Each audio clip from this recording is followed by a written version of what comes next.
कल्याणं। ओम ह्रीं नमो सिद्धाणं। ओम ह्रीं नमो आयर्याणं। ओम ह्रीं नमो उवच्छायाणं। ओम ह्रीं नमो लोये सव्वसाहूरं।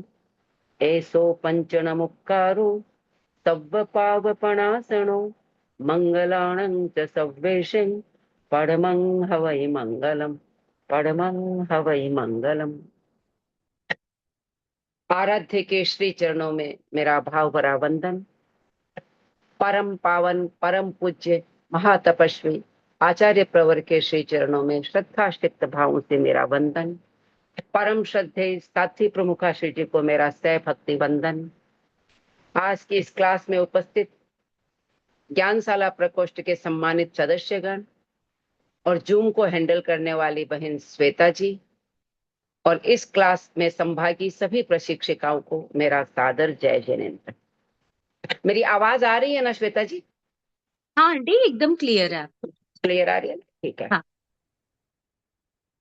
आज की हमारी क्लास का विषय है तेरा पंथ के चयनित श्रावक और श्राविकाएं।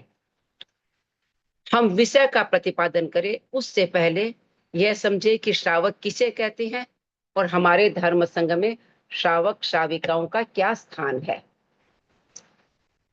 तो श्रावक शब्द का अर्थ है शृणोतीति श्रावक है, जो सुनता है वह श्रावक है। वैसे तो जिनके पास श्वेतेंद्रिय है, कान है, वे सभी सुनते हैं। क्या सभी श्रावक है? नहीं। जो तत्व को सुनता है वही श्रावक है। श्रावक का एक नाम है श्रमणोपासक। जो श्रमणों के निकट बैठकर उपासना करता है उसे कहते हैं श्रमणोपासक। और तत्व श्रवण हम तभी प्राप्त कर सकेंगे जब हम श्रमणों के निकट बैठकर उपासना करेंगे। हमारे धर्म संघ के मुख्य 4 अंग है, साधु साध्वी और श्रावक श्राविका। ये चारों मिलकर ही धर्म संघ को पूर्णता प्रदान करते हैं। जितना दायित्व साधु साध्वियों का है संघ के विकास के लिए, श्रावक श्राविकाएं भी उससे मुक्त नहीं है। गणाधिपति पूज्य गुरुदेव श्री तुलसी ने श्रावक संबोध में कहा है, कहा अम्मा पीऊ समाना श्रावकों को सूत्र में। स्थानांग सूत्र में श्रावकों को साधु साध्वियों की माता पिता की उपमा से उपमित किया गया है। चाहे तत्व चर्चा हो या चाहे जीवन व्यवहार, सभी में श्रावक श्राविकाएं साधुओं को माता पिता तुल्य वात्सल्य देते हैं। इससे हमें समझ में आता है कि हमारे धर्म संघ में श्रावकों का कितना गौरवपूर्ण स्थान है। और एक बात और बताऊं, जब द्रव्य तीर्थंकर, जब भाव तीर्थंकर बनते हैं तो सबसे पहले जब तक वे तीर्थ की स्थापना नहीं करते हैं तीर्थंकर नहीं कहलाते। और 4 तीर्थ की वे स्थापना करते हैं। वे 4 तीर्थ है साधु साध्वी और श्रावक श्राविका।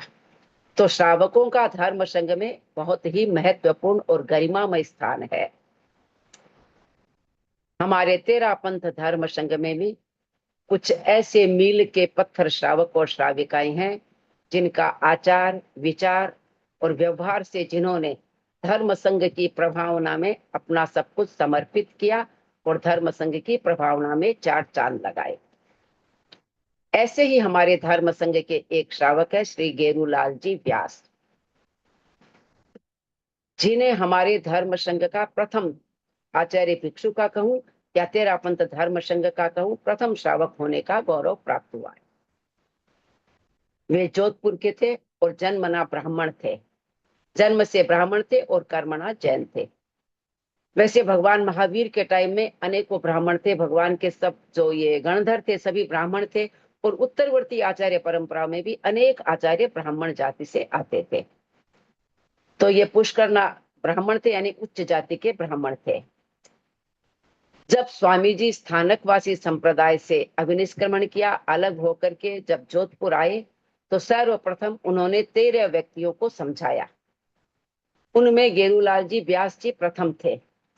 उन्हें समझा करके वो उनसे प्रतिबोध पाकर के श्रावक बने। और शायद 13 श्रावक और 13 साधु यही मिलकर के सबसे पहले 13 पंथ का नामकरण हुआ था। गेरूलाल जी स्वामी जी के सिद्धांतों से बहुत प्रभावित हुए। उन्होंने स्वामी जी के सिद्धांतों को गहराई से समझा और उनकी श्रद्धा अडिग हो गई। वे स्वामी जी के दृढ़ श्रद्धालु बन गए। अब वो ब्राह्मण जाति के थे, तो ब्राह्मण समाज इसे कहाँ स्वीकार करता कि हमारे समाज से कोई तेरापंथी बने। इसलिए उन्होंने क्या किया, गेरूलाल जी के व्यास जी के साथ व्यवहार अपना बंद कर दिया। यहाँ व्यवहार से क्या मतलब है मैं आपको बताना चाहूंगी कि उन्होंने रोटी और बेटी का संबंध उनसे विच्छिन्न कर लिया, कि उनकी बेटी अपने घर में नहीं लाएंगे और अपनी बेटी उनको घर में नहीं देंगे, यानी विवाह शादी का संबंध विच्छेद कर लिया।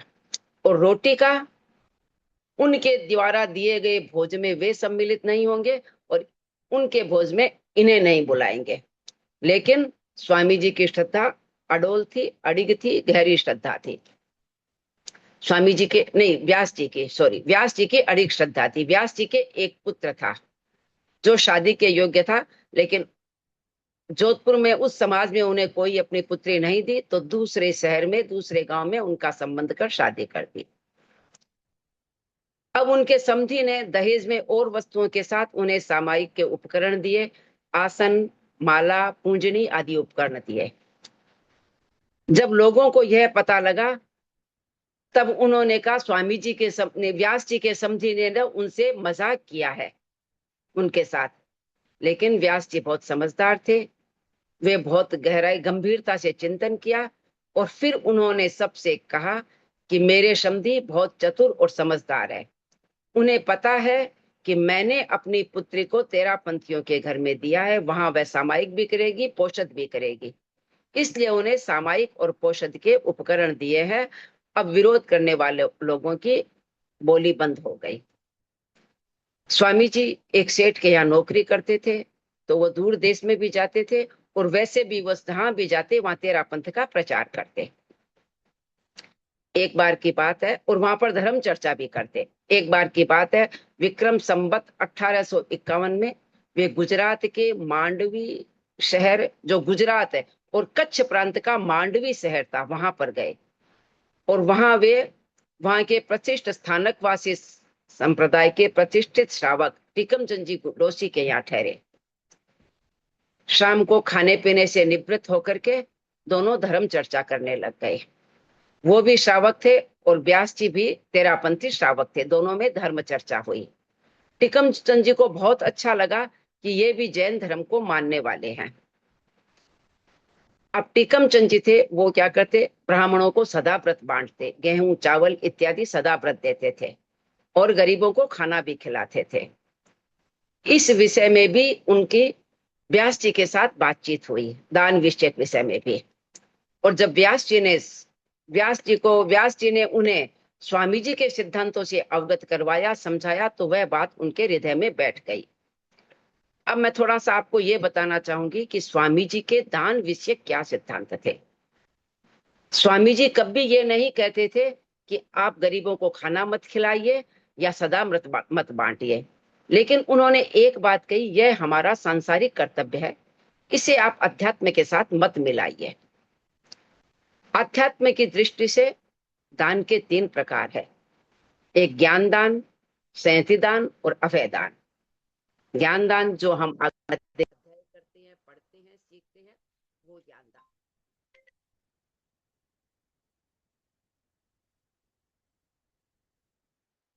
वो ज्ञान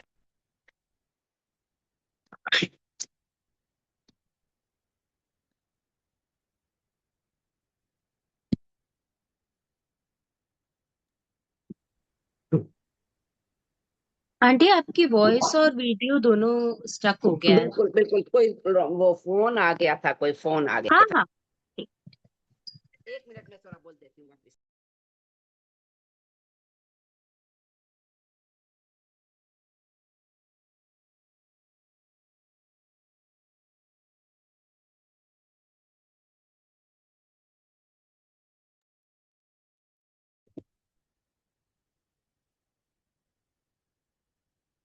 हम्म। अब आवाज आ रही है मेरी? हाँ आंटी अभी आ रही है आंटी। चलिए, हाँ कोई फोन आ गया था, पता नहीं था हाँ। इसलिए। तो मैं कह रही थी कि ज्ञान के स्वामी जी ने 3 प्रकार बताए, ध्यान के, आध्यात्मिक दान के 3 प्रकार। ये सब हमारे संसारिक कर्तव्य है। कभी स्वामी जी ने ये नहीं कहा कि आप संसारिक कर्तव्य मत करिए, किसी को मत खिलाइए, बीमार की सेवा मत करिए, ऐसा कुछ नहीं कहा। ज्ञान के 3 प्रकार, ज्ञान दान, संयम।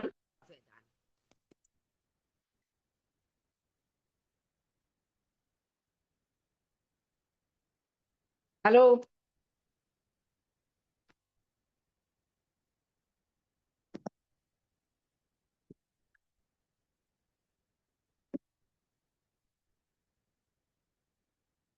पर फोन आ रहा है। उन्होंने ऐसा कभी नहीं कहा कि आप किसी को खाना मत खिलाइए, लेकिन संसारिक, लौकिक और लोकोत्तर दोनों को अलग रखिए। लोकोत्तर दान के 3 प्रकार बताए, ज्ञान दान, संयति दान और अभय दान। ज्ञान दान यानी हम जो आगम और स्वाध्याय करते हैं वह ज्ञान दान है, किसी को सिखाना, किसी को बताना। संयति को दिए जाने वाला दान ही दान है। अभय दान, क्षय काया की हिंसा से बचना अभय दान है। इन्हें उन्होंने लोकोत्तर दान की संज्ञा दी, संसारिक, लौकिक और लोकोत्तर 2 भागों में बांट दिया। तो टीकम चंद जी को स्वामी जी के सिद्धांतों की बात बिल्कुल उनके दिमाग में बैठ गई। वे उनके सिद्धांतों से बहुत प्रभावित हुए और उन्होंने स्वामी जी की श्रद्धा स्वीकार कर ली। उन्होंने स्वामी जी की श्रद्धा स्वीकार कर ली। अब वे पूरे वहां गुजरात में अनेक व्यक्तियों को तेरापंथी बनाया, लेकिन स्वयं को वे कहते मैं गेरूपंथी हूँ, क्योंकि गेरूलाल जी से प्रभावित होकर उन्होंने तेरापंथ स्वीकार किया था। विक्रम संवत 1853 में वो स्वामी जी के दर्शन किए और वहां पर उन्होंने गुरु धारणा ली, सम्यक ली और स्वामी जी के पक्के शिष्य श्रावक बन गए। टीकम चंद जी ने जो गुजरात में जितना भी तेरापंथ धर्म संघ का प्रथम प्रचार हुआ है, जितने भी श्रावक बने हैं, उनका सबसे बड़ा श्रेय टेकमचंद जी डोसी को है। ऐसे हमारे गेरूलाल जी व्यास पहले श्रावक थे जो तेरापंथ के और धर्म संघ के और स्वामी जी के पहले श्रावक होने का उन्हें गौरव प्राप्त हुआ था। अब एक ऐसे श्रावक का नाम आता है जिसके बारे में आप सभी जानते हैं। गणाधिपति पूज्य गुरुदेव श्री तुलसी के बड़े भाई भाई जी महाराज चंपालाल जी स्वामी ने एक गीतिका लिखी थी। वह शायद सर्वकालिक गीतिका है, कालजयी गीतिका है। भिक्षु भिक्षु मारी आत्मा पुकार है। उसमें उनका एक पद्य था, शोभ जी श्रावक ने नाथ द्वारा जेल में सदेह दर्शन देवण भिक्षु आया जियो। यही वे शोभ जी श्रावक है। स्वामी जी के प्रति उनके अटूट श्रद्धा थी उनके। वे स्वामी जी के अनन्य भक्त थे और कहाँ के थे? केलवा निवासी थे। वे केलवा के थे। जिस समय विक्रम संवत 1817 में स्वामी जी ने तेरापंथ की जो भाव दीक्षा ग्रहण की, उस समय उनके पिताजी नेत सिंह जी चौरड़िया, उन्होंने सपरिवार सम्यक को ग्रहण किया। अब हमारी बुक में एक नाम आया हुआ है कि उनका जन्म, शोभ जी का जो जन्म, जिस समय उन्होंने नेत सिंह जी ने सम्यक दीक्षा ली, उस समय शोभ जी माता के गर्भ में था। और इसमें 2 जात आती है, एक तो कोठारी और एक चौरड़िया। तो यहाँ मैं आपको बताऊंगी कि 2 जात क्यों आई गई है। 2 जात दी हुई है बुक में, एक कोठारी एक चौरड़िया।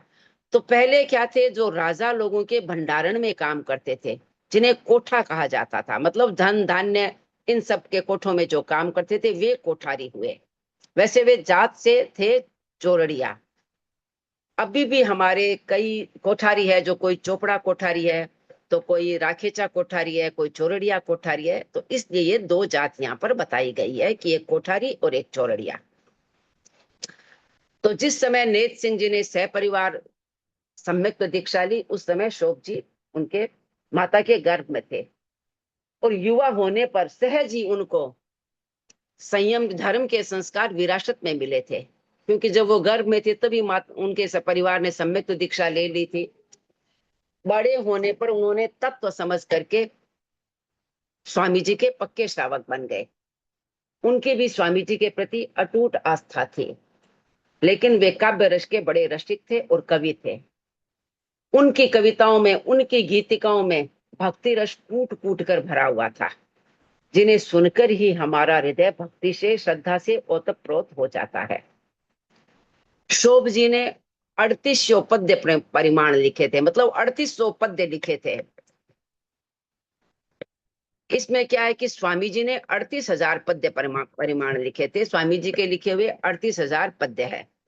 तो हर 100 पद्य के पीछे शोभ जी ने 10-10 पद्य बनाए थे। इस तरह से स्वामी जी के 38,000 पद्य और शोभ जी के 3800 पद्य परिमाण।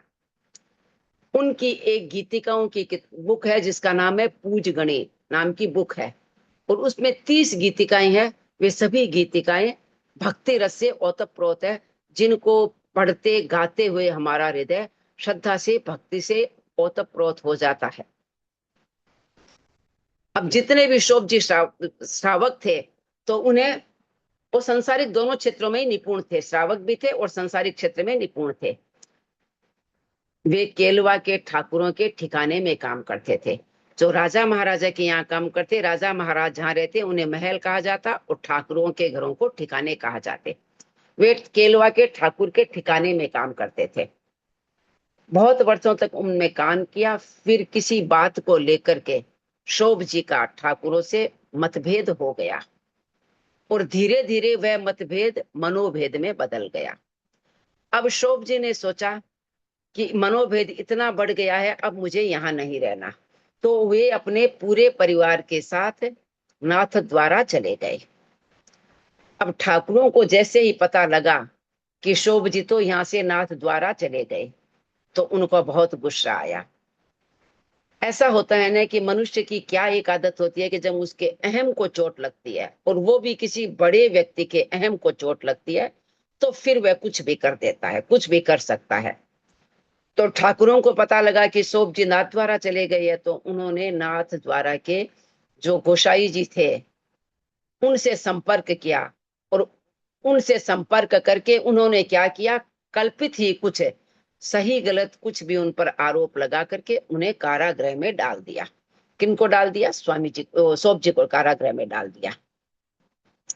स्वामी जी वहीं आसपास के क्षेत्रों में विचर रहे थे, भिक्षु स्वामी। जब उन्हें पता लगा कि शोभ जी को कारागृह में डाल दिया गया है, तो उन्होंने सोचा अब मुझे नाथ द्वारा जाना चाहिए और शोभ जी को दर्शन देने चाहिए, क्योंकि कभी कभी भगवान भी भक्त के पास आते हैं। कहा है ना, भक्त कहीं जाते नहीं, आते हैं भगवान। तो शोभ जी वहां गए, नाथ द्वारा गए, नहीं स्वामी जी नाथ द्वारा गए शोभ जी को दर्शन देने के लिए। अब शोभ जी थे वो कारागृह में बैठे बैठे बिल्कुल भक्ति रस से सराबोर होकर के गा रहे थे। मोटा फंद इण जीवरे कनक कामणी दोय, मोटो फंद इन जीवरे कनक कामणी दोय। कनक मतलब सोना चांदी, और कामणी मतलब स्त्री की। ये दो फंद है इंसान के सबसे मोटे। निकल सकूं नहीं उलट और दर्शन परियो बिछो।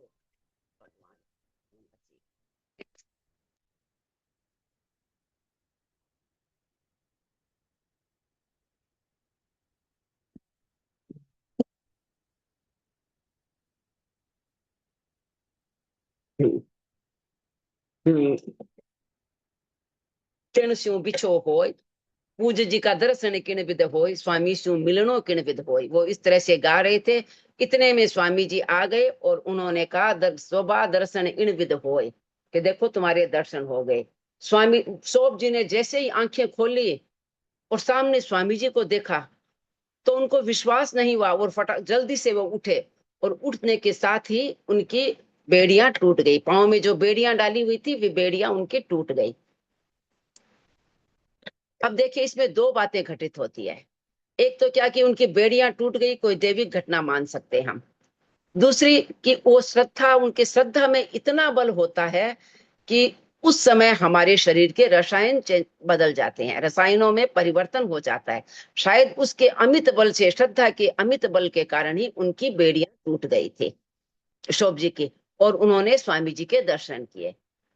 अब जैसे ही जो कारागार के बाहर जो जो उनका जो खड़ा था जो व्यक्ति, उसने देखा कि उनकी तो बेड़ियां टूट गई है, तो जल्दी से वो जाकर के और अफसरों को कहा कि उनकी तो बेड़ियां टूट गई है और वो तो दर्शन कर रही हैं। अब पूरे शहर में ये चर्चा हो गई कि उनकी तो अपने आप ही शोभ जी की बेड़ियां टूट गई। और जब गोसाई जी को पता लगा तो वे भी आए और आकर के उनसे क्षमा याचना की और स्वामी जी के दर्शन किए। स्वामी शोभ जी जैसे श्रद्धाशील थे वैसे ही कर्मठ थे। अनेक व्यक्तियों को उन्होंने तेरापंथी बनाया, धर्म का मर्म समझाया, केसर जी भंडारी को समझाने वाले भी शोभ जी ही थे, उन्होंने ही उन्हें तेरा पंथी बनाया था। ऐसे थे शोभ जी श्रावक, स्वामी जी के अनन्य भक्त शोभ जी श्रावक। अभय गेरूलाल जी और शोभ जी स्वामी जी के समय के दोनों श्रावक थे। और अब तीसरे श्रावक आते हैं, मोख जी खिमेसरा। ये जयाचार्य के टाइम के श्रावक थे। ये उदयपुर के निवासी थे, मोख जी खिमेसरा। ये भी बहुत श्रद्धाशील और अटूट भक्त जयाचार्य के श्रावक थे। पहले क्या, ये बचपन में कभी, इनकी माँ का उल्लेख आगे श्राविकाओं में आएगा हमारे, लेकिन ये बचपन से कभी धर्म में रुचि नहीं रखते थे, नए साधु साथियों के यहाँ जाते थे। लेकिन अपनी माँ की सतत प्रेरणा से, सतत उनके प्रयत्न से वो साधु साथियों के संपर्क में आए और श्रावक बन गए वो। और वे जोधपुर के, उदयपुर के जो महाराणा थे, उनके भी बहुत विश्वास पात्र थे। कौन? मोख जी खिमेसरा, वो उनके बहुत विश्वास पात्र थे। एक बार राजमाता को तीर्थ यात्रा के लिए जाना था, तो महाराणा ने उनके साथ मोख जी को भेजा, और शस्त्रधारी एक घुड़सवार आदि भी उनके साथ थे, उन्होंने मोख जी को भेजा। सबसे पहले उनका जो पड़ाव था वह हुआ जयपुर में, और जयपुर में उस समय जयाचार्य विराज रहे थे। सहज ही उनको दर्शन का मौका मिल गया। मोक्ष जी ने उनके दर्शन किए। दर्शन के करके उन्होंने बताया कि इस तरह से मैं राजमाता को तीर्थ यात्रा करने ले जा रहा हूं, और सबसे पहले मुझे आगरा भी जाना है। तब जयाचार्य ने कहा कि तुम आगरा जा रहे हो, तो वहां पर हमारे एक श्रावक है, मालीराम जी लूणिया। उन्होंने बहुत वर्षों पहले मेरे से गुरु धारणा ग्रहण की थी, और उसके बाद न तो उनको दर्शन दे सके, न उन्होंने दर्शन किए, तो तुम उनको ये बात याद दिलाना। अब मोक्ष जी जयपुर से आगरा की ओर गए, और राजमाता को तीर्थ यात्रा करा करके जब वे वापस लौट रहे थे, तो उस समय किसी अचानक ही रोगग्रस्त होकर राजमाता का देहांत हो गया, और वहीं पर उनका दाह संस्कार आदि करके और वो अपने पड़ाव के साथ आगे बढ़े।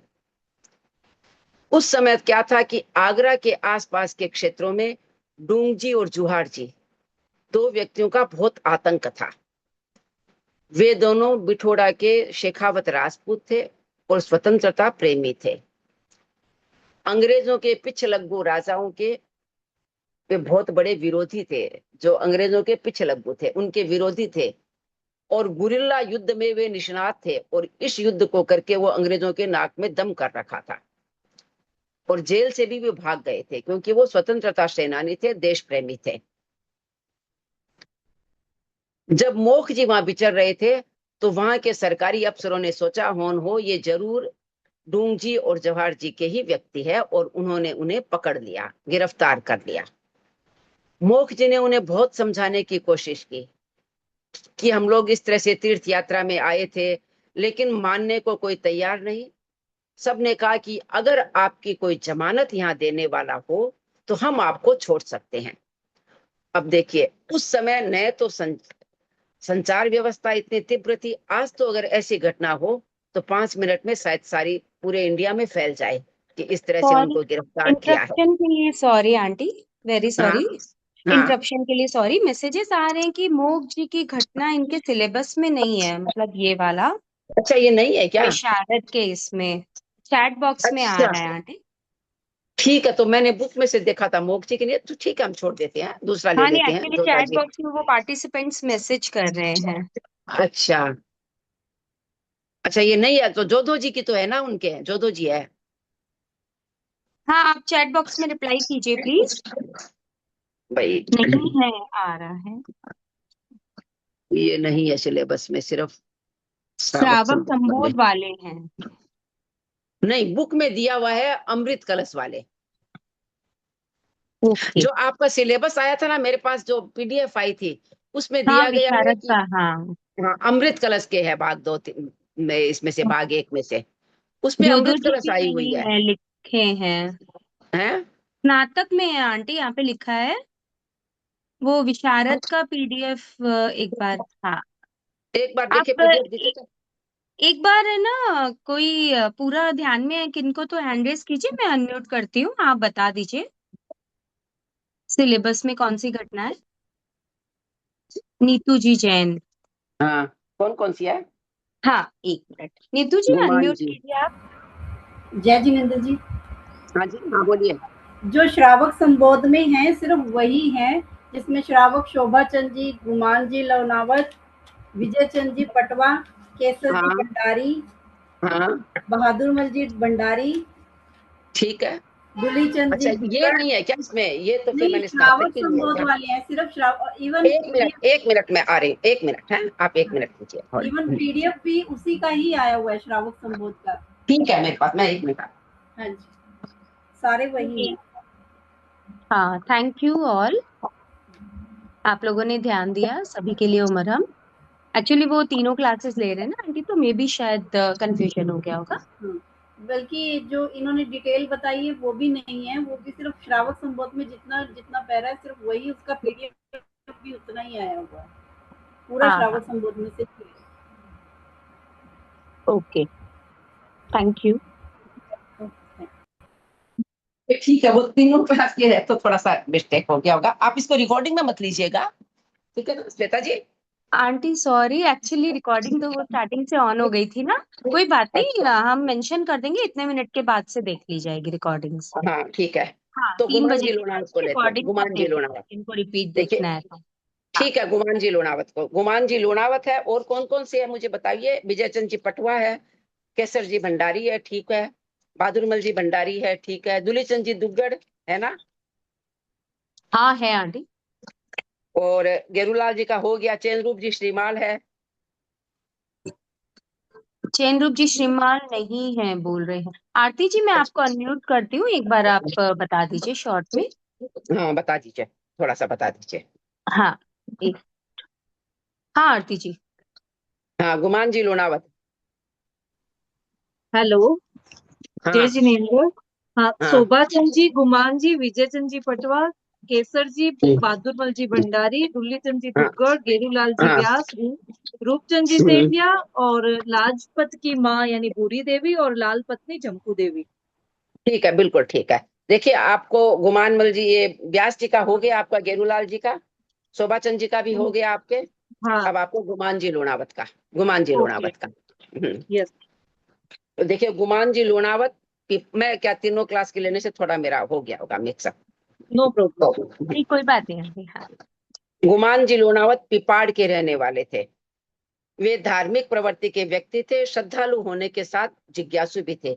वे ये वही गुमान जी लोनावत है जिन्हें स्वामी जी का पूरा साहित्य याद था, उन्हें पूरे साहित्य उनको याद था, ये वही है। आचार्य भिक्षु के प्रति उनकी अटूट श्रद्धा थी।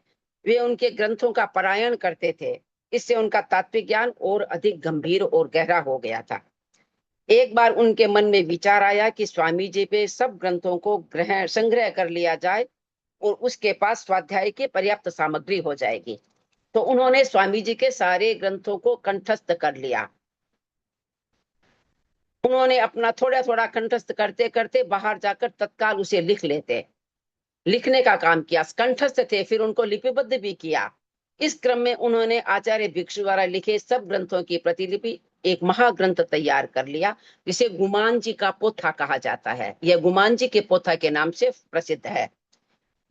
गुमान जी आचार्य भिक्षु के विश्वस्त श्रावकों में से एक थे। वे गुरु दृष्टि के आराधक और संघ हितैषी श्रावक थे।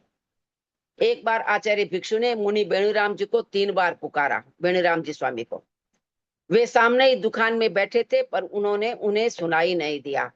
आचार्य भिक्षु ने 3 बार पुकारा, फिर भी वे नहीं सुनाई दिया। तब उन्होंने कहा, क्या बात है, वेणु संग में रहना है कि नहीं है? उन्होंने बेणीराम जी से कहा कि संग में रहना है कि नहीं। गुमान जी मुनि बेणीराम जी के पास गए और उन्हें सजग किया। वे तत्काल आचार्य भिक्षु के पास आए। उनकी आवाज नहीं सुनने से वे अभिनय के लिए क्षमा मांगी और भविष्य में सावधानी बरतने का विश्वास दिलवाया। आचार्य भिक्षु जानते हैं कि गुमान जी के सामने कही गई बात से संघ का हित, कभी हित ही सदेगा, अहित नहीं होगा। मतलब गुमान जी ने उन्हें जाकर के बताया कि स्वामी जी ने आपको पुकारा है, आपको बुलाया है।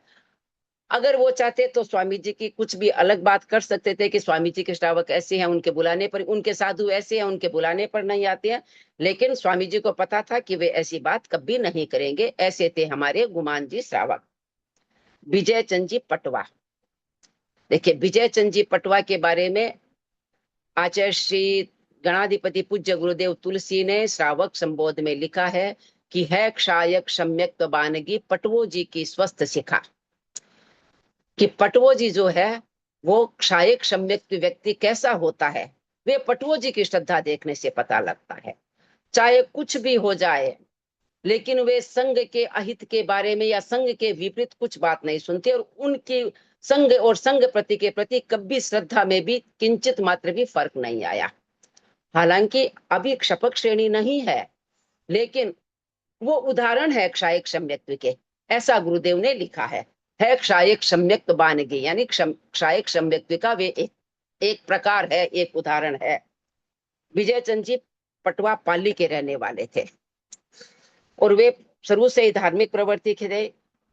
पहले वे स्थानकवासी संप्रदाय के अग्रणी श्रावकों में से एक थे।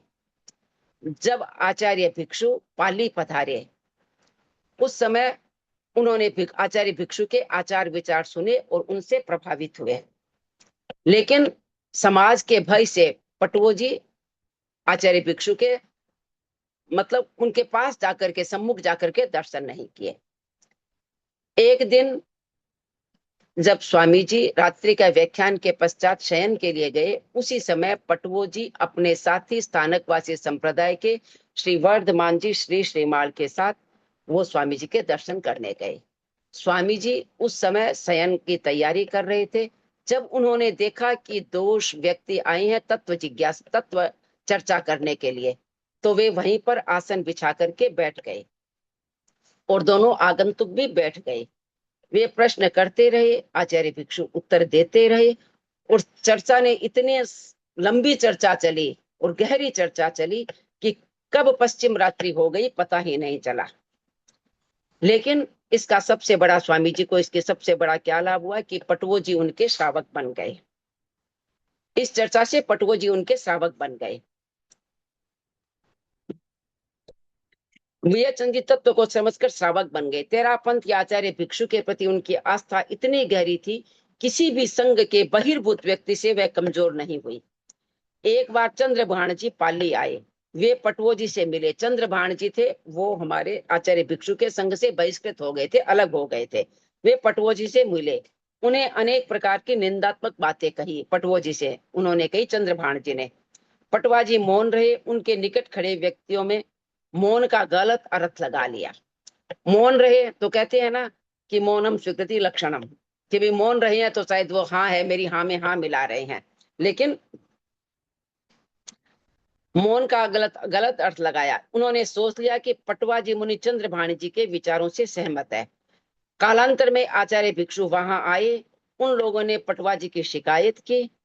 आचार्य भिक्षु ने सोचा पटवा जी के मन में शंका होगी तो वे स्वयं पूछ लेंगे, पर पटवो जी ने कभी नहीं पूछा। विहार के एक दिन पूर्व आचार्य भिक्षु बोले, पटवा जी मैंने सुना है कि चंद्रभाण जी ने तुम्हारे सामने बहुत सी निंदात्मक बातें कही है, क्योंकि उन्हें स्वामी जी से वापस जाकर कुछ कही नहीं, क्योंकि उनकी श्रद्धा में कहीं फर्क ही नहीं था। क्या तुम्हें कुछ पूछना है? स्वामी जी ने सोचा शायद इनके मन में कोई डाउट आया होगा, तो क्या तुम्हें कुछ पूछना है? पटवा जी बोले, स्वामी जी मेरे मन में कोई शंका नहीं है। मैं जानता हूं कि जो व्यक्ति अनंत सिद्धों की साक्षी को से अपने त्याग तोड़कर आया है, वह झूठ बोलने में संकोच क्यों करेगा। मैं उनकी बातों का प्रतिवाद करता हूं कि जो अनंत सिद्धों की साक्षी से जो उसने सौगन लिए थे, उन्हें जिन संघ में दीक्षा ली थी उनको छोड़ करके वो आ गया, तो उसकी बात पर मैं क्यों विश्वास करूंगा। किसने कहा ये बात? ये पटवो जी ने कही। एक बार आसकरणजीत दाती ने पटवा जी से कहा, स्वामी जी औरों को तो किवाड़ खोलने में दोष बताते हैं, किंतु स्वयं अमुक गांव में किवाड़ खोलकर ठहरे थे। देखिए, ये किवाड़िया का जो प्रसंग है ना, ये पुराना प्रसंग है। आजकल के गेट तो खोलते हैं सब साधु साध्वी, पुराने समय में वो चूलिया वाले गेट होते थे नीचे लगे हुए, तो उनमें जीव रहने की शंका रहती थी कि कहीं कोई जीव न हो, हिंसा की शंका रहती थी, इसलिए वो किवाड़ नहीं खोलते थे। आजकल के ये थोड़ा स्पष्टीकरण है कि किवाड़ खोलते हैं। पटवो जी बोला, वे ऐसा नहीं कर सकते, दांती जी ने कहा तुम मेरा विश्वास करो, उन्होंने ऐसा किया है। देखो, एक किवाड़ होता है, एक किवाड़िया होता है, जिसे बोलते हैं छोटा गेट। छोटा गेट होता है, जैसे पहले ताके की अलमारी के होते थे ना गेट, वो होते हैं छोटे गेट, समझे ना। पटुआ जी बोले मुझे तुम पर विश्वास है, तुम इस विषय में कभी सत्य नहीं बोल सकते।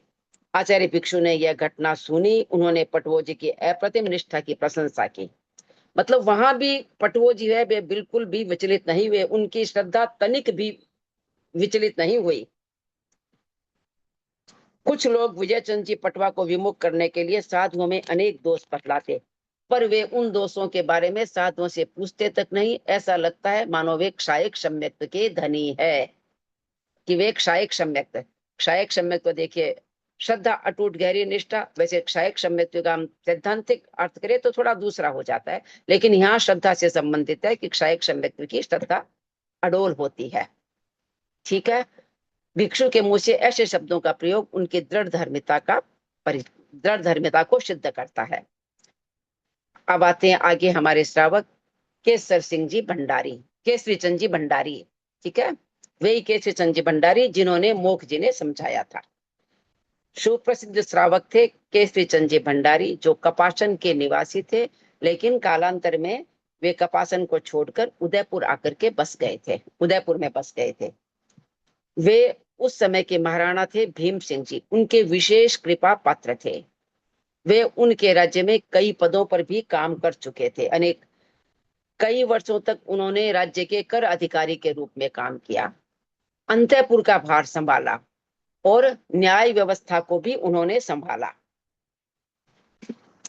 उनकी प्रामाणिकता और श्रमशीलता से प्रसन्न होकर महाराणा ने उनको जागीर के रूप में 4 गांव दिए, उन्हें जागीर के रूप में 4 गांव दिए। उसके बाद वे अनेक वर्षों तक अंतःपुर के भी अधिकारी रहे और न्यायाधीश के रूप में भी काम करते रहे।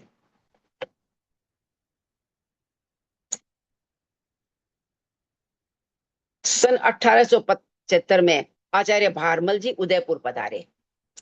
आचार्य भारमल जी उदयपुर पधारे, वहां उनका प्रभाव बढ़ने लगा। लोग आते और उनका प्रवचन सुनते, लेकिन विरोधी लोगों को यह बर्दाश्त नहीं हुआ। इसलिए उन्होंने तरह तरह की भ्रांतियां फैलाई और महाराणा से जाकर के कहा कि ये तेरापंथी। लेकिन इसमें एक बात और ध्यान देने योग्य है, केसर जी भंडारी श्रावक थे, स्वामी जी के अनन्य भक्त थे, लेकिन उन्होंने कभी महाराणा के सामने यह बात नहीं बताई। कारण है, उस समय तेरापंथ के नाम से काफी सामाजिक कठिनाइयों का सामना करना पड़ता था, इसलिए वे प्रछन्न श्रावक रहे। जब वहां के लोगों ने जाकर के महाराणा से कहा कि यहाँ पर जो तेरापंथ संत साधु आए हैं, वे तो बरसात को बांध देते हैं और दुष्काल पड़ जाता है, और राजा होते हैं वो क्या होते हैं, कानों के कच्चे होते हैं, किसी भी बात पर विश्वास कर लेते हैं। उन्होंने उनकी बात पर विश्वास करके आदेश दे दिया कि आप उनको, मतलब उदयपुर छोड़कर जाने का आदेश दे दिया। ठीक है। और साधु होते हैं, जो भी आचार्य हो, साधु हो, अगर राजाज्ञा हो गई तो उसके बाद वो वहां नहीं रहते हैं। वहां रहने से उनका 3 श्राव महाव्रत खंडित होता है, चोरी हो गई ना वो उनकी, तो इसलिए वो वहां नहीं रहते हैं। इसलिए आचार्य भारमल जी ने तुरंत वहां से बिहार करके वे राजनगर आ गए। अब इतने पर भी लोगों को संतोष नहीं हुआ। अब उन्होंने मन में किया कि इनको तो मेवाड़ से ही निकाल देना चाहिए, राजा के कान, महाराणा के कान भर करके। जब मेवाड़ से निकालने का प्रसंग आया तो सारा समाज राजनगर में एकत्रित हुआ, और एकत्रित होकर उन्होंने निश्चय किया, अगर भारमल जी को मेवाड़ से निकालेंगे तो हम भी कोई मेवाड़ में नहीं रहेंगे। उस समय फिर क्या हुआ कि उसमें राज्य में सबने निर्णय किया, हम यहाँ नहीं रहेंगे, हम भी यहाँ से निकल जाएंगे। और उधर उदयपुर में प्रकृति का प्रकोप हुआ और महामारी फैल गई, अनेकों लोग काल कवलित हो गए, और उसमें महाराणा का पुत्र भी असमय ही मौत की गोद में उस बीमारी से समा गया, और महाराणा के दामाद की भी मृत्यु हो गई। तब केसर जी भंडारी ने सोचा कि अब चुप रहने से कोई फायदा नहीं, अब मुझे प्रच्छन्न रूप से आना ही होगा। तो वे महाराणा के पास गए और महाराणा से जाकर के उन्होंने कहा कि देखिए, संतजन को जो सताते हैं उन्हें कभी माफ नहीं करती है प्रकृति, ये तो एक चींटी को भी नहीं मारते हैं, और फिर आपने उनको राज्य से निकाल दिया। तो तभी तो प्रकृति कुपित हो गई है और इस तरह की महामारी फैली है। लेकिन महाराणा ने उनसे कहा, केसर तुम नहीं जानते हो, ये तेरापंथी संत है, ये बरसात नहीं होने देते हैं, और ये जहां जाती हैं वहां दुष्काल पड़ जाता है। तब फिर केसर जी ने कहा कि नहीं, ये तो किसी चींटी को नहीं मारते, ये मेरे गुरु है। तो महाराणा ने कहा, तुम्हारे गुरु है ये केसर? कहा, ये मेरे गुरु है।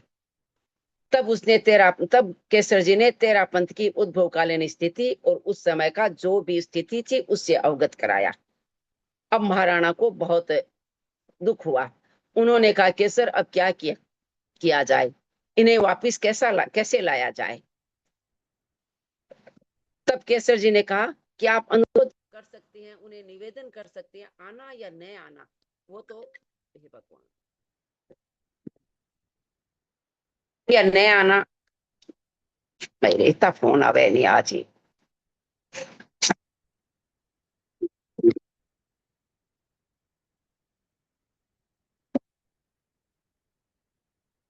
आना या नहीं आना तो उनके हाथ में है, हमारे हाथ में नहीं है। महाराणा ने पत्र लिखा, पत्र लिख करके भारमल जी से निवेदन किया वापस आने का। भारमल जी स्वामी उस समय वृद्धावस्था में थे, वे वापस नहीं आ सकते थे। राणा जी ने फिर दूसरी बार उन्हें पत्र लिखा। पत्र बार बार लिखने से उन्होंने 13 संतों को हेमराज जी आदि को वहां भेजा, और उस चातुर्मास में 11 बार राणा जी ने संतों के दर्शन किए। और इस तरह से केसर जी भंडारी थे, उन्होंने ही वापिस उदयपुर में संतों को लाए और उन्होंने दर्शन किया। यह केसर जी की कठिन सूझबूझ का परिणाम था। ठीक है, ये केसर जी भंडारी। अब है बहादुर मल जी भंडारी का। जोधपुर के विशिष्ट व्यक्तियों में एक नाम है बहादुर मल जी भंडारी। वे सूझबूझ और विवेक संपन्न व्यक्ति थे। सूझबूझ के धनी थे, विवेक संपन्न व्यक्ति थे। धार्मिक क्षेत्र में उनकी जितनी रुचि थी, प्रशासनिक क्षेत्र में भी उनकी उतनी ही रुचि थी। एक सफल श्रावक थे तो सफल राज कर्मचारी भी थे। कुछ समय के लिए वे जोधपुर के दीवान बनकर भी रहे। उन्हें जिस कार्य में नियोजित किया गया था उसे पूरी निष्ठा के साथ उसे संपन्न किया। उन्होंने समय समय पर धर्म संघ की उल्लेखनीय सेवा की। सेवा की अनेक महत्वपूर्ण घटनाओं में से एक घटना का यहाँ हम उल्लेख कर रहे हैं। यह घटना है विक्रम संवत 1820 की। जयाचार्य ने चूरू में मुनिपत जी को दीक्षा प्रदान की। एक मुनिपत जी नाम के मुनि थे, उनको दीक्षा प्रदान की। उनके दीक्षा के 6 महीने बाद उनकी माता ने भी दीक्षा स्वीकार की। मुनिपत जी के माता ने दीक्षा स्वीकार की। उनके पिता का स्वर्गवास पहले ही हो चुका था।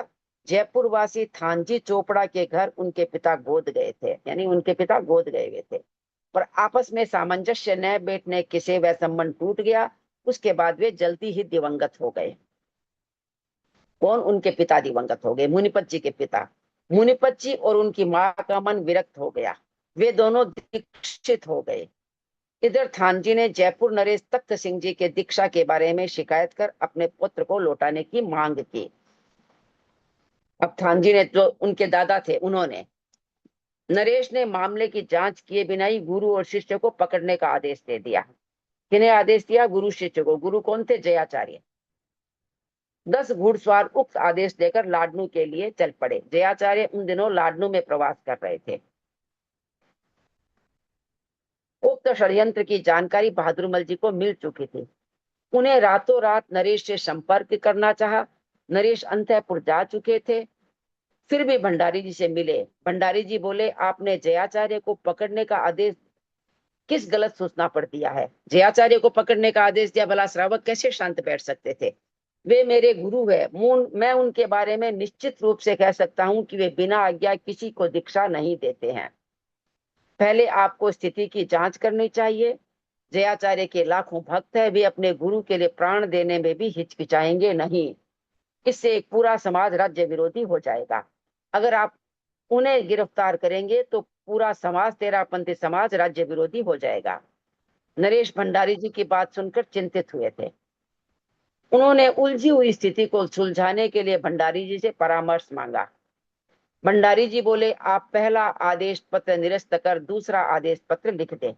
मैं अपने ज्येष्ठ पुत्र किशनमल को भेज देता हूँ, आप उसके नेतृत्व में कुछ घुड़सवार भेज दीजिए।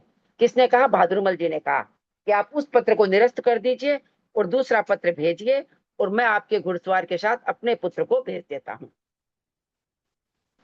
उन्हें आदेश की वे जल्दी जाए और पहले गए हुए घुड़सवार को लौटा दे। जो पहले गया था उनको गिरफ्तारी का आदेश लेकर के जो घुड़सवार, उन्हें लौटा दीजिए और दूसरा आदेश लेकर के गए। नरेश जी भंडारी जी के परामर्श को स्वीकार कर तत्काल उसकी क्रियान्विति कर दी। नरेश ने, किशनमल जी वह आदेश लेकर चले, मार्ग में ही उनकी घुड़सवारों से भेंट हो गई। नरेश का आदेश दिखाकर उन्हें लौटा दिया, उन घुड़सवार को लौटा दिया कि भी नरेश का दूसरा आदेश है। किशनमल जी ने अपने दल के साथ लाडनू गए और जयाचार्य के दर्शन किए और उन्हें पूरी स्थिति से अवगत कराया। कुछ समय बाद बहादुर मल जी ने जयाचार्य के दर्शन किए। जयाचार्य ने उनकी दूरदर्शितापूर्ण सूझबूझ की बहुत प्रशंसा की। जयाचार्य के दर्शन किए। जयाचार्य ने कहा, आपकी दूरदर्शितापूर्ण विषय एक आचार्य को गिरफ्तार कर लेते, संघ की हल्की होती, इससे आपकी उनकी प्रशंसा की और विशिष्ट सेवा के लिए उन्हें पुरस्कृत करना चाहा। उन्होंने प्रसन्न मुद्रा में कहा, इस सेवा का तुम्हें क्या पारितोषिक दिया जाए? किन्होंने कहा? जयाचार्य ने कहा, यदि तुम साधु जीवन में होते तो इसके लिए तुम्हें युवाचार्य पद देने भी कम होता। कितनी बड़ी बात कही कि अगर तुम साधु जीवन में होते तो जयाचार्य का युवाचार्य का पद देना भी बड़ी बात नहीं होती, कम होता। भंडारी जी ने विनम्रता के साथ साथ साधु बनने का सामर्थ्य मुझ में नहीं है, आप इस साधारण सी सेवा के लिए इतने भारी शब्द फरमा रहे हैं, यह आपकी कृपा है। इस पर भी जयाचार्य ने उसको कुछ देना चाहा तो उन्होंने आगामी चातुर्मास जोधपुर में करने की प्रार्थना की। और श्रावक क्या मांग सकते हैं? वो तो यही मांग सकते हैं ना कि आप आगामी चातुर्मास हमारे शहर में करें। जयाचार्य ने उनकी प्रार्थना स्वीकार की। विक्रम संवत 1921 का चातुर्मास जोधपुर में किया। इसी प्रकार लाडनू चातुर्मास में साध्वी भूरान जी की दीक्षा की उपस्थिति व्यवधान को दूर करके उन्होंने जयाचार्य की विशेष कृपा प्राप्त की। साध्वी भूरान जी की दीक्षा लाडनू में हो रही थी। उस समय भी विरोधी लोगों ने काफी व्यवधान उपस्थित किया और उन्होंने बहादुरमल जी ने दूर किया। इस तरह से वे जयाचार्य के विशेष कृपा पात्र रहे। उन्होंने राजाज्ञा को लौटाया, अपने पुत्र राजा को समझाया, समझा करके उनको गिरफ्तार होने से बचाया। फिर जयाचार्य ने उनसे कहा तुम कुछ मांगो, तो उन्होंने एक चातुर्मास अपने क्षेत्र में मांगा। इस तरह से बहादुरमल जी भंडारी हमारे संघ में बहुत ही महत्वपूर्ण श्रावक थे। हमारे गणाधिपति पूज्य गुरुदेव श्री तुलसी की एक गीतिका है, शासन कल्प तरु उतर्यो मोहरा रोचरु। उन्होंने श्रावक को कितने बड़े विशेषण बताया है कि श्रावक मोहरा का चरु है। उसमें इन सब श्रावकों के नाम है, भक्ति दुग्गड़दूल जी की बादरी की बादरी, वृद्धो जी जीरावला की बहस बड़ी पादरी, मतलब बहुत सुंदर गीतिका है, उसमें सब श्रावकों का उल्लेख है। अब हमारे नेक्स्ट श्रावक में आते हैं दूलीचंद जी दुग्गड़। दूलीचंद जी दुग्गड़ भक्ति दुग्गड़ दूल जी की, मतलब कैसी उनकी भक्ति बेजोड़ थी दूलीचंद जी दुग्गड़ की। लाडनू के विशिष्ट श्रावकों में से एक थे दूलीचंद जी दुग्गड़। वे दूल जी दुग्गड़ के नाम से प्रसिद्ध थे, भक्ति दुग्गड़ दूल जी के नाम से। मगनी राम जी दुग्गड़ के पुत्र थे और अपने चाचा शिवाजी राम जी की गोद गए हुए थे। उनके परिवार में आचार्य ऋषिराय के पास सम्यक दीक्षा ग्रहण की थी।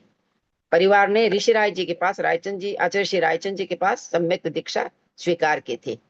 दूल जी को आचार्य ऋषि राय से लेकर कालूगणी तक 6 आचार्यों की सेवा करने का सौभाग्य प्राप्त हुआ था। ऋषि राय से लेकर के कालूगणी तक के 6 आचार्यों की सेवा करने का सौभाग्य प्राप्त हुआ था। उनकी माता साध्वी गुलाबा जी जयाचार्य के पास दीक्षित हुई थी। अच्छा, उनकी माता गुलाबा जी साध्वी जयाचार्य के पास दीक्षित हुई थी। दूल जी की प्रकृति कुछ विचित्र थी। उन्होंने समय पर संघ की जो सेवा की वह इतिहास के पृष्ठ बन गए। अब उन्होंने क्या सेवा की यह बताते हैं। मुनिपत जी की दीक्षा के प्रसंग में उनके दादाजी थानजी चोपड़ा की ओर से जोधपुर नरेश के पास एक आवेदन पत्र गया था। हाँ, ये हमने पहले बहादुरमल जी इनके भंडारी जी के में पढ़ा था, मुनिपत जी की दीक्षा के समय का प्रसंग। उसमें एक मोड़े द्वारा उनके पुत्र को मूंढने का आरोप था। मतलब उसमें आरोप था कि एक मोड़ा मेरा पुत्र को मूंढ रहा है। उसके आधार पर छानबीन किए बिना ही जोधपुर नरेश ने जयाचार्य को गिरफ्तार करने के 10 घुड़सवार लाडनू भेजने के आदेश दे दिए। ये हम पिछली घटना में पढ़ चुके हैं। उस समय जयाचार्य लाडनू में प्रवास कर रहे थे। उनको इस प्रकार के किसी षड्यंत्र की जानकारी नहीं थी।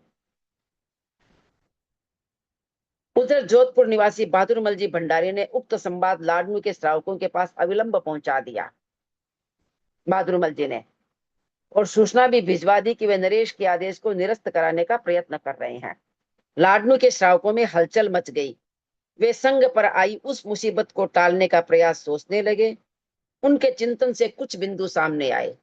जोधपुर से आने वाले घुड़सवारों को रोकना चाहिए, घुड़सवारों को रोकने के लिए जोधपुर नरेश से संपर्क करना, घुड़सवार पहले ही यहाँ पहुंच जाए तो स्थिति का सामना करना, लाडनू के ठाकुर साहब का सहयोग लेने का प्रयास करना कि अगर घुड़सवार दूसरा आदेश आने से पहले ही पहुंच जाए तो फिर हम उस स्थिति से किस तरह से उसका सामना करेंगे, कि जयाचार्य को गिरफ्तार तो नहीं होने देंगे हम, तो किस तरह का सामना करेंगे। ठाकुर लाडनू के ठाकुर साहब का, वहां के जो लाडनू के जो ठाकुर साहब था, उनका भी हम सहयोग किस तरह से लेंगे। लंबे विचार विमर्श के बाद यह निर्णय लिया गया कि कदाचित घुड़सवार आकस्मिक रूप से आकर जयाचार्य को परेशान करे, इसलिए सबसे पहले जयाचार्य का स्थान परिवर्तन कर देना चाहिए, कि उन्हें दूसरे स्थान पर भेज देना चाहिए। उनका चिंतन था कि दुर्भाग्य से घुड़सवार यहाँ पहुंच जाए तो वे भी जयाचार्य के हाथ नहीं लग पाए। दूलीचंद जी दुग्गड़ इस काम में अग्रणी थे, मतलब दूलीचंद जी दुग्गड़ जो थे वे इस काम को कर रहे थे कि किस तरह से जयाचार्य को गिरफ्तार होने से हमें बचाना है, ठाकुरों से संपर्क करना है, और घुड़सवार पहले पहुंच जाए तो कैसे स्थिति का सामना करना है, और सबसे पहले जोधपुर नरेश से किस तरह से दूसरा आदेश प्राप्त करना है। अब जयाचार्य क्या अपना स्थान बदलना नहीं चाहते थे, किंतु श्रावकों ने प्रार्थना की, गुरुदेव आप सुरक्षित स्थान में रहेंगे तो हम निश्चित होकर आने वालों को समझा सकेंगे। यदि आप सुरक्षित स्थान पर रहेंगे तो हम आने वाले व्यक्तियों को समझा देंगे। संभव है हमारी पूरी बात समझकर वे नरेश के आदेश की क्रियान्विति में कुछ समय लगा दे।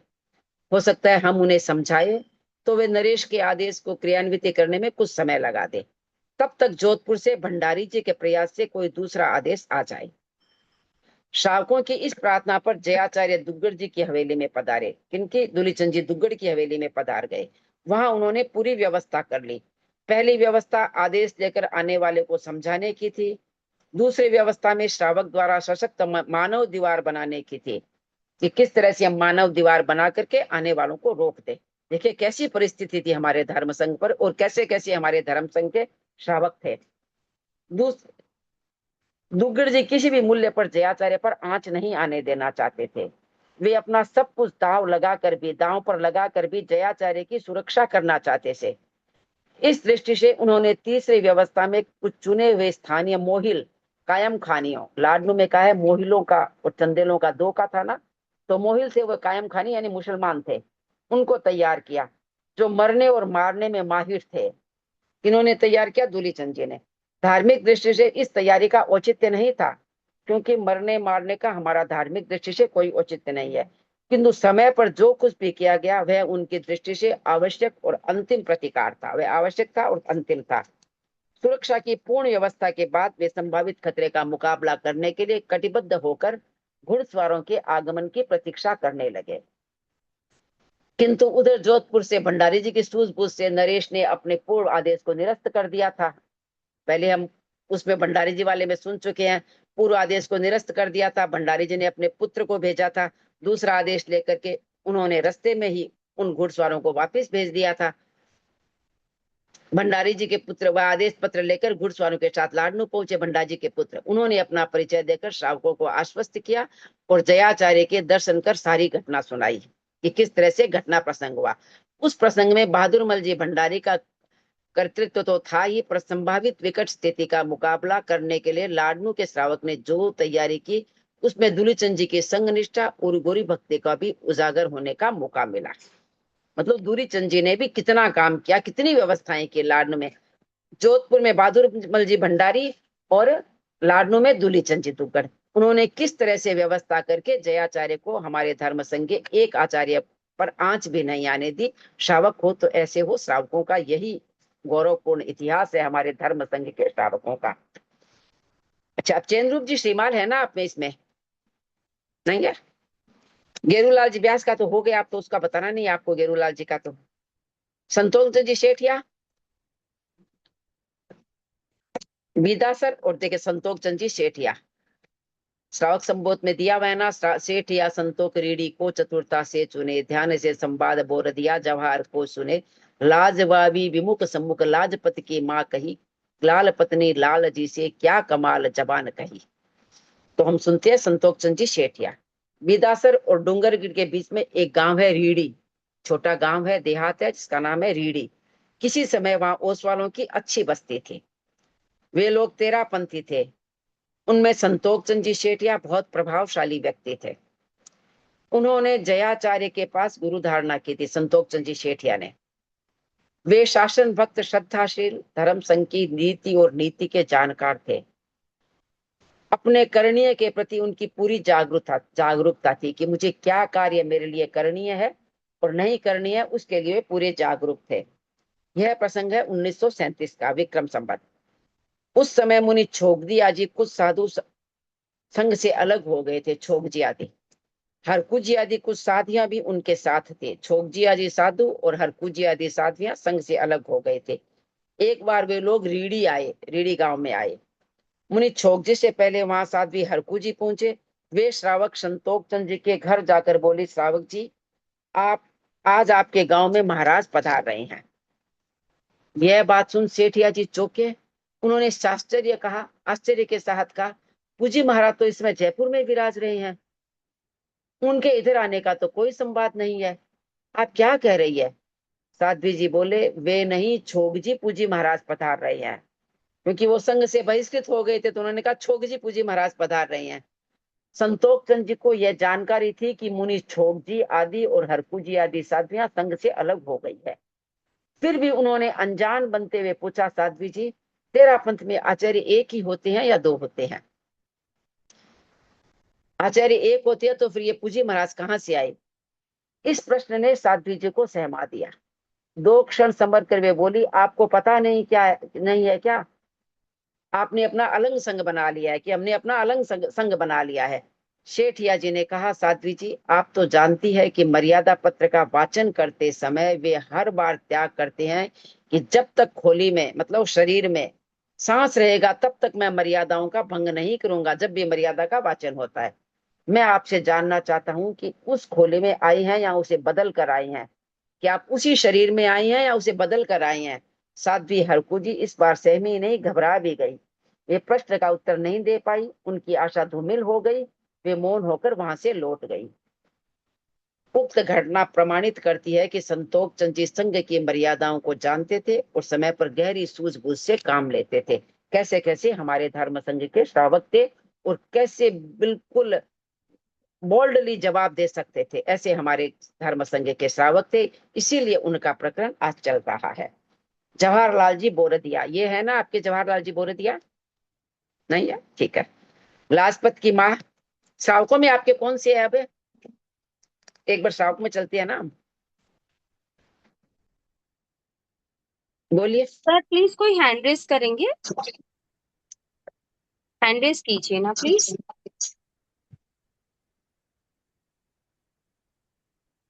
आरती जी।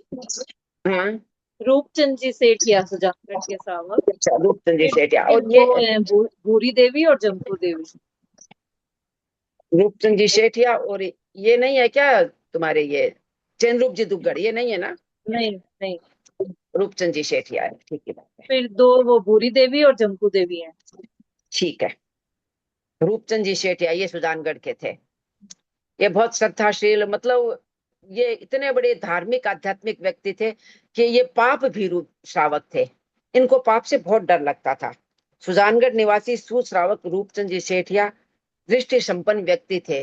वे दृढ़ धर्मी और विवेक संपन्न थे, विवेकी थे। उन्होंने धर्म को प्रायोगिक रूप से, उन्होंने धर्म को अपने जीवन में उतारा था, प्रायोगिक रूप में जीने का प्रयास किया। अहिंसा उनके जीवन का एक विशेष प्रयोग था। जीवन के हर कार्य में वे अहिंसा का विशेष लक्ष्य रखते। वे शारीरिक मानसिक हिंसा से भी बचने का प्रयास करते। मानसिक हिंसा क्या हो गई? मन से किसी के बारे में बुरा सोचना। भगवान महावीर ने हिंसा के 3 रूप बताए ना, मानसिक, वाचिक, कायिक।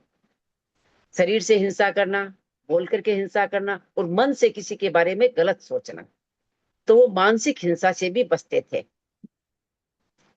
आर्थिक संपन्नता के बावजूद त्यागमय और सादा जीवन जीते थे। आर्थिक रूप से वे संपन्न थे सुजानगढ़ के सेठिया, फिर भी सादा जीवन जीते थे। उनके संयम साधना को देखकर लोग कहते थे कि वे गृहस्थ जीवन में भी साधु जैसा आचरण करते थे। उनका जीवन त्याग और वैराग्य की जीवंत कहानी था। 32 वर्ष की अवस्था में उन्होंने लक्ष्य पूर्वक ब्रह्मचर्य का साधना शुरू कर दी। 5 वर्ष तक साधना करने के बाद जीवन भर के लिए ब्रह्मचारी बन गए। कहीं प्रसंग में आया हुआ है कि वे अगर उनको सोच के लिए पहले जंगल में जाते थे तो वो सूर्योदय से पहले नहीं जाते थे, क्योंकि सूर्योदय से पहले जाने से जीव की हिंसा होने का डर रहता था। और वे स्नान करते थे कितना पानी से? 45 तोला पानी से वे स्नान करते थे। आज तो हम शावर चला लेते हैं, पता नहीं कितनी बाल्टियां पानी हम बर्बाद कर देते हैं। पानी बर्बाद नहीं है, हम अपकाय के जीवों की कितनी हिंसा करते हैं। अगर उस अनावश्यक हिंसा से हम बच जाए तो कितने जीवों को अभयदान, अपकायिक जीवों को अभयदान मिल सकता है। तो वे इसका बहुत विवेक रखते। स्नान करने के लिए बहुत कम पानी का उपयोग करते। आया हुआ है कि 45 तोला पानी से वे स्नान करते थे। प्रारंभ में कुछ वर्षों तक वे 5 सेर पानी काम में लेते थे, धीरे धीरे उसे घटाकर 45 तोला तक वे पहुंच गए थे, यानी 45 तोला पानी से स्नान करते थे। वे पहनने, ओढ़ने या बिछाने के लिए रुई भरे वस्त्र काम में नहीं लेते थे। रुई के वस्त्र नहीं लेते थे काम में। सर्दी के समय रात को 23 हाथ से अधिक कपड़ा का उपयोग नहीं करते। 23 हाथ से अधिक कपड़े का उपयोग नहीं करते थे।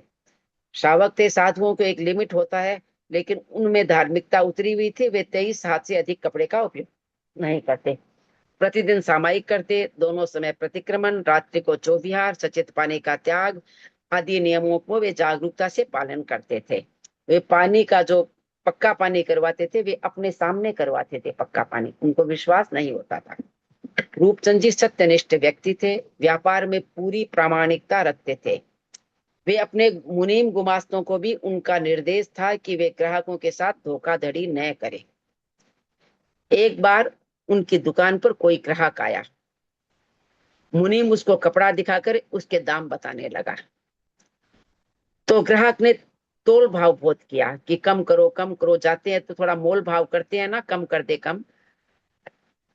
जब वह ग्राहक नहीं माना तो मुनीम ने सोचा चलो इसे कम दाम में दे दूंगा, लेकिन उसे कपड़ा माप में मैं कम दे दूंगा तो हिसाब बराबर हो जाएगा। दाम मैं इससे कम दाम में दूंगा लेकिन कपड़ा कम दे दूंगा।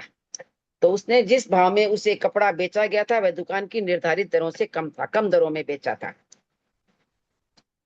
रूपचंद जी ने मुनीम से इसके बारे में पूछताछ की तो वह बोला मैंने उसको बहुत समझाया पर वह इसी सही भाव में कपड़ा खरीदने के लिए तैयार नहीं हुआ। इस कारण मैंने उससे कहे हुए भाव पर कपड़ा दे दिया, किंतु मापने में 2 गज कपड़ा उसे कम दे दिया। भाव कम लगा दिया, कपड़ा 2 गज कम दे दिया। अब रूपचंद जी को भला ये कहाँ बर्दाश्त होता। उन्होंने तत्काल आदमी को भेजकर उस ग्राहक को वापिस बुलवाया, उसे 2 गज कपड़ा ओढ़ दिया तथा भूल के लिए क्षमा याचना की। मतलब उसे 2 गज कपड़ा नाप कर ओढ़ दिया, भूल के लिए क्षमा याचना की और ग्राहक के जाते ही उस मुनीम का हिसाब करके उसे नौकरी से छुट्टी दे दी रूपचंद जी ने। इतने वे प्रामाणिक थे रूपचंद जी। रूपचंद जी विद्या प्रेमी और तत्वज्ञ श्रावक थे। उन्हें अनेक थोकड़े कंठस्थ थे। थोकड़ों को गहराई से समझकर उन्हें जैन तत्व के जानकार श्रावकों में अपना स्थान बना लिया था। उन्हें अनेक थोकड़े कंठस्थ थे। उन्हें अनेक स्तवन और तात्विक गीत याद थे। वे अपने जीवन में जैन संस्कारों को बहुत महत्व देते थे, इसलिए लौकिक क्रियाकांडों या देववाद में उनकी कोई रुचि नहीं थी। लौकिक क्रियाकांडों में नहीं थी, देवता देवी देवताओं को मानने में उनकी कोई रुचि नहीं थी। वे श्रद्धानिष्ठ और धर्म संघ के हितैषी थे। उन्होंने 5 आचार्यों का शासनकाल देखा। 7वें आचार्य डालगणी की उन पर विशेष कृपा थी। उन्होंने अपने उत्तराधिकारी की नियुक्ति के समय रूपचंद जी से परामर्श किया। देखिए कैसे कैसे हमारे धर्म संघ के श्रावक थे कि आचार्यों ने भी रूपचंद जी से परामर्श किया। डालगणी ने जीवन के आखिरी समय में उनको 8वें आचार्य कालूगणी के दर्शनों का सौभाग्य प्राप्त हुआ।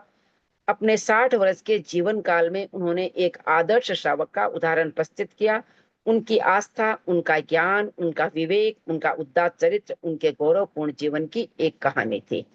यहाँ तक भी कहते हैं कि उनके घर में रूपचंद जी के पढ़ा हुआ है प्रसंग में कि जब मकान बन रहा था तो पूरा पानी, पक्का पानी छान करके पानी का उपयोग किया जाता था। मतलब इतने वे अहिंसा प्रेमी थे, उनके जीवन में अहिंसा उतरी हुई थी, धार्मिकता उतरी हुई थी। ऐसे थे रूपचंद जी सेठ या श्रावक। अच्छा, अब हमारे श्राविकाएं है ना, अब तो हाँ जी।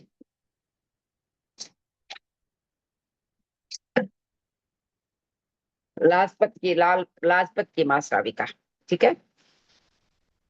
टूहाना के श्रावक थे लाला रणजीत सिंह जी। टूहाना पंजाब का, वहां का राणा रणजीत सिंह का पूरा परिवार श्रद्धाशील थे। उनके परिवार में लाजपत राय, मदन लाल, ओम प्रकाश और कमल, ये 4 पुत्र तथा रखी, शांति, शकुंतला और इलायची, ये 4 पुत्रियां थी। इन सबको धार्मिक संस्कार देने में लाला की पत्नी भूरी देवी का विशेष योग रहा। उनकी पत्नी का भूरी देवी की श्रद्धा भक्ति देखकर आचार्य तुलसी ने उनको श्रद्धा की प्रतिमूर्ति इस सार्थक संबोधन से संबोधित किया। भूरी देवी के जीवन के संध्या काल का एक प्रसंग उनकी प्रगाढ़ आस्था का सूचक है। कोई कुछ कहना चाहता है क्या?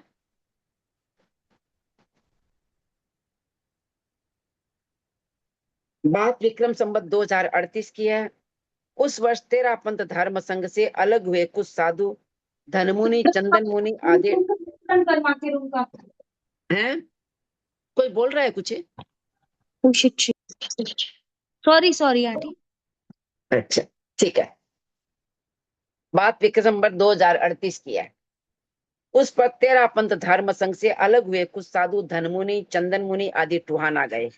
धनराज जी, चंदनमल जी पहले हमारे धर्म संघ में थे, अच्छे विद्वान साधु थे। फिर में ऐसे ही कर्मों का उदय आता है तो वो संघ से अलग हो गए और वे टूहाना गए। उन्होंने ठहरने के लिए लाल जी का मकान मांगा। लाल जी का मकान, रणजीत सिंह के पुत्र थे लाल जी, उनका मकान मांगा। मकान उन्हें मिल गया। ऊपर की मंजिल में साधु ठहरे, नीचे लाल जी की पत्नी श्राविका भूरी देवी रहती थी। ऊपर साधु ठहरे हुए थे, नीचे रहती थी लाल जी की पत्नी श्राविका भूरी देवी, ठीक है। वे वहां 7 दिन रहे। श्रावक जी एक बार के पास, श्राविका जी उनके पास एक बार भी नहीं गई। वे 7 दिन रहे लेकिन वो एक बार भी उनके पास नहीं गई। एक दिन धनमुनि धनराज स्वामी स्वयं चलकर उनके पास गए और बोले, माता जी, हम आपके मकान में 7 दिन से रह रहे हैं और आप एक बार भी ऊपर नहीं आई। यह बात मेरी समझ में नहीं आ रही है। आप हमारे पास आए बिना रही कैसे? आपको याद होगा हम पहले यहाँ 1 महीना रहे, उस समय आपने कितना तत्व ज्ञान सीखा और आपने हमारी कितनी भक्ति की थी कि हम पहले जब यहाँ आए थे, यानी संघ में थे, तब वो यहाँ आए थे, तब 1 महीना रहे, तब उन्होंने उनकी खूब सेवा भक्ति की, तत्व ज्ञान सीखा। धन मुनि की बात सुन श्राविका भूरी देवी बोली, महाराज, एक बात मेरी समझ में नहीं आ रही है कि आप जैसे संत संघ से अलग क्यों हो गए, कि आप संघ से अलग क्यों हुए। मुझे आपका प्रवास और आपके पास सीखा हुआ तत्व ज्ञान याद है, कि मुझे आज भी याद है कि आपके प्रवास में मैंने कितनी सेवा की, आपसे कितना तत्व ज्ञान सीखा। पर आप जानते हैं कि हम तो संघ के भक्त हैं। आपने संघ की मर्यादा तोड़ दी, अब हम आपके पास क्यों आए? आपने तो संघ की मर्यादा तोड़ दी, हम आपके पास क्यों आए? आप संघ की मर्यादा में चलो और फिर देखो हम आपके पास आते हैं या नहीं। श्राव जी का सीधा उत्तर सुनकर मुनि जी मौन हो गई। ऐसी ऐसी भी हमारे धर्म संघ की श्राविकाएं थी जो इस तरह का उत्तर दे सकती थी साधुओं को, जो निकल गए, संघ से बहिष्कृत हो गए, उनको उत्तर दे सकती थी। अब एक हमारी श्राविका है लाल पत्नी, ठीक है। विदासर के मुनि चंपालाल जी चांचिया, उनका विशेषण था, लगाते थे चांचिया, की दीक्षा विक्रम संवत 1989 में आचार्य श्री कालूगणी के कर कमलों से हुई थी। इनके विदा चंपालाल जी की, चांचिया की, सन 1991 में उनको अग्रगण्य बनाया गया। वे एक परिश्रमी मुनि थे, परिश्रम करने वाले मुनि थे। उन्होंने दूर निकट के क्षेत्रों में अच्छा धर्म प्रचार किया। संवत 2010 में उनका चातुर्मास दौलतगढ़ था। वहां उन्होंने श्रावकों के सामने संघ और संघपति की निंदा की। देखिए, वो साधु थे लेकिन फिर भी उन्होंने, संघ में थे, उन्होंने संघ और संघपति की निंदा की। विश्वस्त श्रावकों द्वारा यह बात आचार्य तुलसी के पास पहुंची, आचार्य श्री तुलसी के पास पहुंची। चातुर्मास के बाद उन्होंने दर्शन किए। उक्त गलती के कारण उनको अग्रगामिता समाप्त कर दी गई। संघ और संघपति की निंदा करने के कारण जब आचार्य प्रवर के उन्होंने दर्शन किए आचार्य श्री तुलसी के, तो उन्हें अग्रगामिता से उनकी अग्रगामिता समाप्त कर दी गई, उन्हें अग्रगण्य नहीं रखा गया। उन्होंने अग्रगण्य बने रहने के लिए काफी प्रयत्न किया पर सफलता नहीं मिली। फलतः वे उसी वर्ष राणावास में संघ से अलग हो गए। ठीक है, वो राणावास में संघ से अलग हो गए।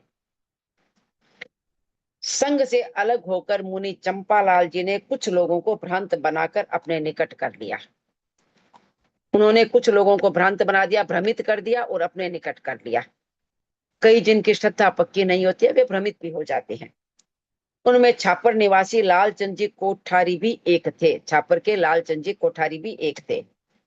मुनि चंपालाल जी छापर में कुछ समय तक रहे। लालचंद जी आदि कुछ व्यक्ति उनका व्याख्यान सुनने जाते थे। मतलब लालचंद जी उनका व्याख्यान सुनने जाते थे, किंतु उनके घरों की महिलाएं वहां कभी नहीं गई, उनके घर की स्त्रियां वहां नहीं गई, खाली वो लालचंद जी जाते थे। मुनि जी ने भाइयों को प्रेरणा दी कि वे व्याख्यान में बहनों को भी साथ लेकर आए। आप खाली भाई लोग आते हैं तो बहनें भी आए, और बहनें आ जाए तो व्याख्यान का रंग अच्छा जमने लगे। मुनि जी से प्रेरणा पाकर लालचंद जी ने अपनी पत्नी झमकू देवी से कहा, महाराज इतना अच्छा व्याख्यान देते हैं। अपनी पत्नी से जाकर कहा कि जो महाराज है चंपालाल जी, वो इतना अच्छा व्याख्यान देती है, फिर भी तुम लोग नहीं लाभ नहीं उठाती हो। महिलाओं के बिना परिषद फीकी लगती है। उस स्थिति में महाराज का भी व्याख्यान करने का मन कम हो जाता है, इसलिए तुम आग्रह छोड़कर व्याख्यान में जाना शुरू कर दो। इन्होंने कहा, लालचंद जी ने कहा अपनी पत्नी से और घर की महिलाओं से कि भाई महिलाएं नहीं जाती है तो व्याख्यान का रंग नहीं जमता है, महिलाएं भी होनी चाहिए, इसलिए तुम भी जाना शुरू कर दो। अब देखिए लालचंद जी की पत्नी ने क्या जवाब दिया, कितनी बोल्ड महिला थी वह, उसने क्या जवाब दिया। भारतीय महिलाएं अपने पति के प्रति बहुत आदर और सम्मान के भाव रखती है, किंतु धर्म के मामले में वे उन्हें भी दो टूक जवाब दे देती है। अपने पति को भी धर्म का जहाँ मामला हो वहां दो टूक जवाब दे देती है। झमकू देवी अपने पति की बात सुनकर बोली, मैं चांचिया जी के व्याख्यान में जाऊंगी, यह आशा आप छोड़ दीजिए कि जो संघ से बहिष्कृत है उनका व्याख्यान सुनने में जाऊंगी, यह आशा आप छोड़ दीजिए। आपके महाराज को परिषद में महिलाओं की उपस्थिति इतनी आवश्यक लगे तो घर में घाघरे ओढ़ने बहुत रखे हुए हैं। क्या कहा उन्होंने, लाल जी की पत्नी ने, कि घर में घाघरे ओढ़ने बहुत रखे हुए हैं, आप उन्हें पहन कर जाओ और महाराज की इच्छा पूरी हो जाएगी। मतलब देखिए कितनी वो बोल्ड महिला थी कि आप हमारे घाघरे ओढ़ने पहन कर जाओ, आपके महाराज की इच्छा पूरी हो जाएगी। लालचंद जी की कल्पना भी, लालचंद जी ने कभी ऐसी कल्पना भी नहीं की थी कि उनकी पत्नी इतनी कड़ी बात भी कह सकती है। उस दिन के बाद उन्होंने झमतू देवी को कभी इधर उधर आने की बात नहीं कही। बिना पढ़ी लिखी साधारण गृहिणी की धार्मिकता दृढ़ता ने एक इतिहास बना दिया। देखिए उस समय की स्त्रियां ज्यादा पढ़ी लिखी नहीं होती थी, लेकिन फिर भी उनकी श्रद्धा अटूट होती थी और उनका विवेक होता था।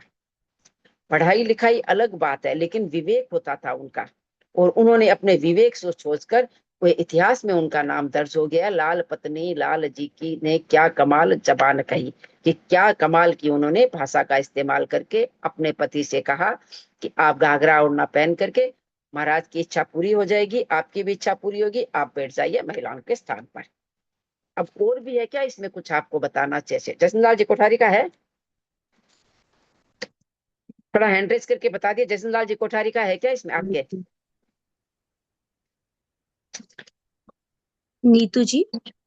हाँ, अब बस ये समाप्त है, ये लास्ट थे और नहीं है। और नहीं है क्या? चलिए बस सब आपके हो गए। आपको अभी कुछ अगर इसमें से आपके सामने कोई जिज्ञासाएं हो तो आप पूछिए, बोलिए, मैं बताऊंगी, बताने की करूंगी। वैसे देखिए सब स्टोरियां है, मतलब इनका जीवन चरित्र है सब श्रावक श्राविकाओं का। फिर भी अगर आप कुछ पूछना चाहे तो पूछ सकते हैं आप। हाँ, किसी की भी जिज्ञासाएं हैं तो हैंड रेस कीजिए प्लीज। हाँ, क्योंकि है तो सबके जीवन की स्टोरी है, लेकिन फिर भी अगर किसी के पास कोई जिज्ञासा हो तो पूछिए, नहीं तो फिर हमारा, मेरे जरा सी बीच में थोड़ा सा मैं हो गई थी, थोड़ा दूसरा ले लिया था, उसके लिए आप सबसे मैं क्षमत कामना करती हूँ, क्योंकि थोड़ा सा बीच में कितनी देर के लिए डिस्टर्ब हुआ श्वेता जी?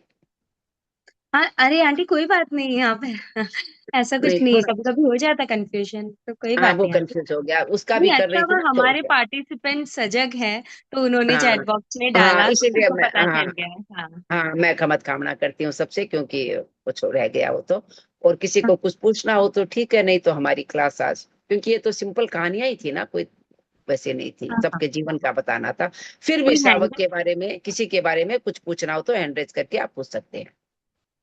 कोई आपके इसमें इससे रिलेटेड कुछ बाकी हो या फिर आपको कुछ जिज्ञासा है तो हैंड रेज कर सकते हैं, नहीं तो फिर हम सेशन यही आज का संपन्न करते हैं। हाँ हम्म, हैंड रेज तो अभी तक नहीं हुआ है आंटी। ठीक है, तो फिर कितने पार्टिसिपेट थे श्वेता जी? लगभग 107 108। ठीक है, तो अब जिज्ञासा किसी की नहीं है तो ठीक है, सबको समझ में, मैंने समझाने की कोशिश की, सबके समझ में आया होगा। और अगर कुछ हुआ है तो मैं आप सबसे खमत खामना, जरा सा बीच में डिस्टर्ब होने के लिए खमत खामना करती हूँ। आंटी आपने बहुत अच्छे से स्टोरीज को एक्सप्लेन किया और हाँ हम सबको ठीक है, समझाया, इसके लिए बहुत बहुत कृतज्ञता। हम सब आपके हाँ आभारी हैं, कृतज्ञोत्स हाँ नहीं, हम हाँ, सब आपके मैं भी आभारी सबसे हैं। खमत कामना करती हूँ और सबसे जय जिनेन्द्र करती हूँ। ठीक है, अब हमारी कृतज्ञ। क्लास ठीक है होगा। हाँ, सभी के लिए बहुत बहुत साधुवाद। उमर हम आज का सेशन हम यहीं स्टॉप करते हैं।